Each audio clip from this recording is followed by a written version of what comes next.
મિત્રો, આપ જોઈ રહ્યા છો સિટી ક્રાઇમ ન્યૂઝ. હવે જોઈએ અગત્યના સમાચાર. શ્રી મનમંદિર શૈક્ષણિક સંકુલ ધારી આયોજિત કૃષ્ણ જન્મ નિમિત્તે મટકી ફોડનું આયોજન. તારીખ 23/8/2024 શુક્રવારના રોજ શાળામાં કૃષ્ણ જન્મોત્સવ નિમિત્તે મટકી ફોડનું ધામધૂમથી આયોજન કરવામાં આવ્યું હતું, જેમાં બાલ મંદિર અને ધોરણ 1 થી 10ના બાળકોએ ભાગ લીધો હતો.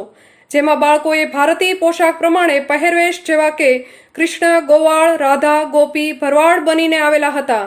કાર્યક્રમની શરૂઆત પ્રાર્થના દ્વારા કરવામાં આવી હતી. ત્યારબાદ મટકી ફોડનો કાર્યક્રમ શરૂ કરવામાં આવ્યો હતો, જેમાં 3 ટીમો જેવી કે ગોકુળ, વૃંદાવન અને મથુરા વચ્ચે મટકી ફોડની સ્પર્ધા કરવામાં આવી. સ્કૂલમાં જાણે સાક્ષાત દેવી દેવતાઓ શાળામાં આશીર્વાદ આપવા આવ્યા હોય એવું વાતાવરણ શાળામાં સર્જન થયું હતું. સાથે સ્વર્ગમાંથી દેવી દેવતાઓએ પણ વરસાદનું આગમન કરીને અમારા કાર્યક્રમમાં હાજરી આપી હોય તેવું દ્રશ્ય ઊભું થયું હતું. શ્રી કૃષ્ણના નાદ સાથે વાતાવરણ મોહક બની ગયું હતું. ત્યારબાદ શાળામાં શ્રી કૃષ્ણ અને રાધા સાથે રાસલીલા રમવામાં આવી.